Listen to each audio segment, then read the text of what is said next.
नमस्कार। आप सभी का स्वागत है। अध्याय 12 साधना की आकांक्षा। प्रेम से बोलिए। सद्गुरु श्री रामकृष्ण महाराज की जय।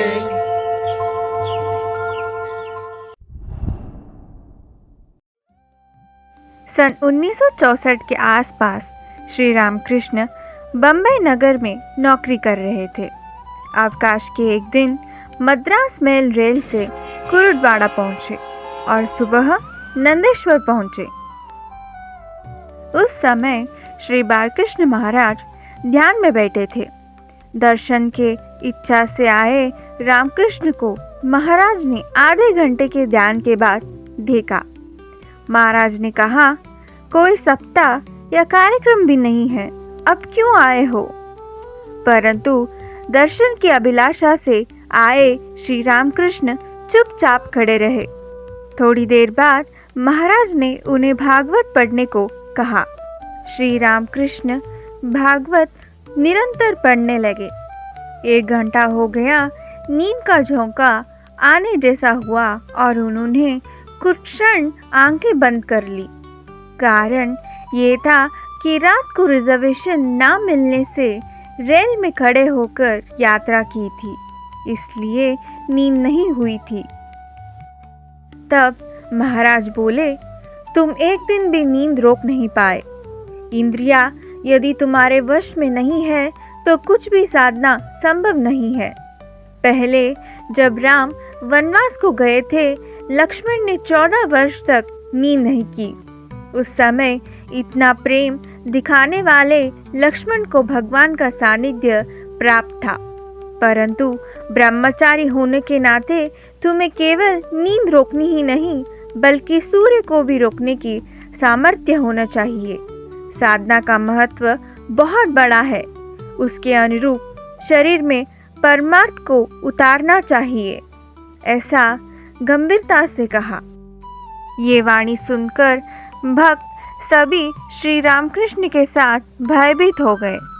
बाद में बाहर आने पर शिष्य भाऊराय ने श्री रामकृष्ण से कहा कि अब तुम लौट जाओ।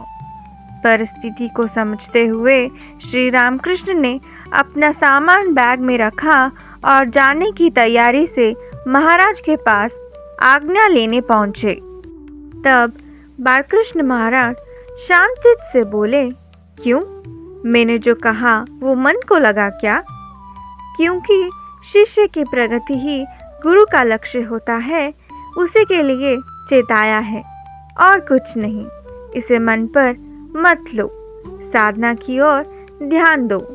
ऐसा कहकर उन्होंने पेड़े का डिब्बा हाथ में रखकर हंसमुख हुए। अभ्यास योग युक्तेन चेतासा नन्यगामिना परमं पुरुषम दिव्य याति पार्थनु चिंतयान। गुरु का प्रेम शिष्य को अभ्यास कराते हुए अनुराग की ओर रहता है, यह सोचते हुए कि कृष्ण परमात्मा ही बालकृष्ण महाराज के रूप में कार्य कर रहे हैं। श्री रामकृष्ण घर पहुंचे। फिर एक दिन रोपाड़ के देवीदास साधु उनसे मिले। श्री रामकृष्ण से बात करते हुए उन्होंने व्रत करने की परंपरा बताई। 21 दिनों के अंदर जब पूर्णिमा और अमावस्या आए, उन दिनों को छोड़कर निश्चित करके जप तप पूजा इनमें से किसी एक का अभ्यास करना चाहिए। तब निश्चित रूप से उसके अनुरूप अनुभव का फल प्राप्त होगा, ऐसा कहा। श्री रामकृष्ण ने इसे व्यवहारिक रूप से करने का निश्चय किया। जहां वे रहते थे वहां से 2 किलोमीटर दूर एक मंदिर में नौकरी समाप्त करके रात को 7 से 8 घंटों तक जप करने का नियम रखा। इस प्रकार जप करते हुए 17वें दिन एक बड़ा 7 फुट लंबा सांप उनकी जांघ पर लिपट गया, परंतु वे डरे नहीं और जप करते रहे। 18वें दिन भी प्रतिदिन की तरह जप कर रहे थे। तभी 14 इंच लंबी झरी छिपकली जैसी जीवी बहते हुए आई और पैजामा में घुस गई। फिर भी उन्होंने जब बंद नहीं किया, आसन नहीं छोड़ा। वो रेंगते हुए कमर तक पहुंचा और छाती तक आ गया। अब यदि कान में चला जाता तो मृत्यु निश्चित है। ऐसा स्मरण होते ही वे अचानक उठे और उस झरी को झटक दिया। थोड़ी देर बाद व्रत भंग होने का बोध हुआ। तब उन्होंने यह अनुभव हुआ कि साधना के लिए धैर्य और सहनशीलता आवश्यक है। इसके बिना साधना संभव नहीं। इस प्रकार विवेक से सोचकर साधना का एक एक अनुभव पाने लगे। इस विषय को उन्होंने भगवती प्रसाद शर्मा को बताया। मनापासून भक्ति करणे, उत्तम गुण अगत्य धरणे, तया महापुरुषा कारणे दुंडित येति। जो लोग मन पूर्वक भक्ति करते हैं वे उत्तम गुण धारण करते हैं और उन्हें अनुभव के लिए अनेक कष्ट आते हैं। लेकिन ऐसे महापुरुषों को खोजते हुए अनेक लोग दर्शन की अपेक्षा से आते हैं और उद्धार पाते हैं। ऐसी सामर्थ्य साधना में है, इसलिए साधना मत छोड़ो, ऐसा उन्होंने बताया। इधर सन 1966 के समय पनवेल एमएच में उनकी बदली हो गई। यहाँ दीवा से अपटा प्रोजेक्ट और पनवेल से अपटा प्रोजेक्ट के कार्य में वे शामिल थे। रहने के लिए देवदरवाड़ा में एक मकान किराया पर लिया। एक दिन नौकरी से लौटकर घर में जप करते बैठे। आनंद की स्थिति में मन भगवान के नाम में सूक्ष्म होता जा रहा था। जप करते करते शरीर की चेतना स्थिति भी शून्य भाव में लीन हो गई। इसी समय राम, लक्ष्मण और सीता तीनों देवता प्रत्यक्ष रूप से घर में प्रवेश किए। आए हुए देवताओं को देखकर आनंद में मन लय हो गया और जप निरंतर चलता रहा। पास में रखे भोजन के डिब्बे की 3 थालियां उनके आसन के आकार में ढल गई। आसन पर तीनों देवता बैठे। यह देखकर श्री रामकृष्ण की आंखें तुरीयावस्था के परम आनंद में प्रसन्न हो गई। इस प्रकार समय का ज्ञान खो गया और ये अवस्था चलती रही। हलगापुरी नामक व्यक्ति किसी काम से श्री रामकृष्ण को जोर से पुकारने लगे। आवाज कान में प्रवेश करते ही शरीर भाव का बोध हुआ, स्थान का ज्ञान हुआ। इधर आए हुए देवता बाहर चले गए। तीनों लोगों को जलाने वाला शंकर भी नाम स्मरण से शांत हो जाते हैं। संसार की जननी कही जाने वाली पार्वती भी प्रेम पूर्वक नाम जप में लगी रहती है। उसी प्रकार श्री रामकृष्ण के जप के सच्चे जीवन में देवता इस प्रकार आ गए। पनवेल में रहते समय शंकर सोहानी नामक एक कार्यालय कर्मचारी थे। सोहानी जी हठयोग साधना में लगे हुए थे। कारण ये था कि पनवेल में निक्कम गुरुजी नामक व्यक्ति अंबिका योग कुटीर चलाते थे और अनेक लोगों को साधना के अनेक चरण बताते थे। सोहानी जी इसमें निपुण थे। उन्होंने रामकृष्ण को भी इसका महत्व बताया और अंबिका कुटीर ले गए। यहाँ दाउती, नेति, मुग्धा बसिका, लोम विलोम, प्राणायाम आदि अभ्यास करते समय श्री रामकृष्ण के साथ कर्नाटका के शून्यभृत स्वामी भी जुड़े।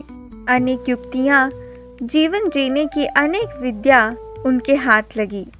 आगे जगत के उद्धार के लिए वह मार्गदर्शन मिला और परमात्मा की खोज का कार्यक्रम निश्चित हुआ। इसी प्रकार दिन साधना की ऊंचाइयों की ओर बढ़ रहे थे। एक दिन पनवेल में यह समाचार मिला कि एक प्रसिद्ध साधु आए हैं। उनके ठहरने वाले लॉज का नाम भी पता चला। वे बेलगम मूल के देशमुख परिवार के थे। ज्योतिष्य अच्छी तरह बताते थे। कारण यह था कि पहले वे देवी उपासक थे। घर की आर्थिक स्थिति की कठिनाई से दुखी होकर देवी को अपनी जीभ काटकर चढ़ाई थी। उसके कुछ दिनों बाद उन्हें वाक सिद्धि प्राप्त हुई।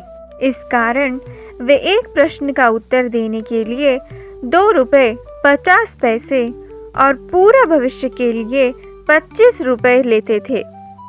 श्री रामकृष्ण ने यह सब बाहर से ही जाना और उनके दर्शन के लिए गए। दर्शन के बाद दोनों आनंद से बात करने लगे। इसी बीच गुरुदेव रांडे का विषय निकला। तब उस साधु ने कहा, हाँ, रांडे मुझे पता है। वे बड़े तत्वज्ञानी और आध्यात्मिक पुरुष हैं। ऐसी अन्य प्रेम पूर्ण बातें की। फिर श्री रामकृष्ण ने पूछा, मुझे कब साक्षात्कार होगा? साधु ने उत्तर दिया, तुम्हें तुम्हारी आयु के 48वें वर्ष में साक्षात्कार होगा। जैसा उन्होंने कहा था वैसा ही हुआ। इस प्रकार बड़े बड़े साधुओं के संग में दिन बीते। बाद में एक अवकाश के दिन श्री रामकृष्ण ने पीटीओ पास लेकर रेल से सोलापुर गए। वहाँ नंदेश्वर महाराज सप्ताह का कार्यक्रम कर रहे थे। अनायास पहुँचे रामकृष्ण को आदर का निमंत्रण जैसा हुआ। भूमकर नामक व्यक्ति ने कार्यक्रम की व्यवस्था की थी। प्रवचन और भजन बहुत धूमधाम से हुई। सप्ताह समाप्ति के अगले दिन बालकृष्ण महाराज ने श्री रामकृष्ण से कहा, बाला, मैं तुम्हारे घर आता हूँ, चलो। परंतु वे स्वाभाविक रूप से आए थे, इसलिए उनके पास साथ लेने जाने के लिए पर्याप्त पैसे नहीं थे। रामकृष्ण ने ये विषय भूमकर को बताया। उन्होंने पैसे देकर कहा, नित्यवृत्ति साधकों को भगवान सरलता से मिलते हैं। अतः जब आपके जैसे अधिकारी पुरुष उपस्थित है और महाराज स्वयं चलने को कह रहे हैं, यह स्वर्ण समय है, आप ले जाइए। इस प्रकार श्री रामकृष्ण मद्रास मेल ट्रेन से महाराज के साथ कल्याण आए और सबको घर ले आए। घर में प्रवेश कराकर श्री रामकृष्ण ने महाराज को प्रणाम किया। थोड़ी देर बाद बालकृष्ण महाराज ने कहा कि मूत्र विसर्जन करना है। उन्हें बाथरूम ले गए। हाथ पांव धोकर बाहर आते समय महाराज की दृष्टि रसोई की ओर गई। तुरंत महाराज बोले, अरे, रसोई बनाने का एक भी बर्तन नहीं है, खाना कैसे बनाते हो? श्री रामकृष्ण ने उत्तर दिया, होटल में भोजन करता हूँ। तब महाराज ने श्री रामकृष्ण को संबोधित कर कहा, परमार्थ विषय अज्ञान, प्रपंचाची उदंड ज्ञान, नेणे स्वये समाधान, या नावबद्ध। संसार का सब ज्ञान हो पर पारमार्थ कैसे करना है, यह जिसे नहीं मालूम, उसका जीवन अंतिम श्वास तक असमाधान में ही व्यतीत होता है और वह जीव बंधन में रहता है। इसलिए साधना करते समय उसके नियम का पूर्ण ज्ञान प्राप्त करना चाहिए और उसे आचरण में उतारना चाहिए। तभी जीव बंधन से मुक्त होकर सिद्धावस्था के ज्ञान में पहुंचाता है। इसलिए साधकों को होटल में भोजन करने की पद्धति नहीं करनी चाहिए। ऐसा करने पर साधना का फल जड़ हो जाता है।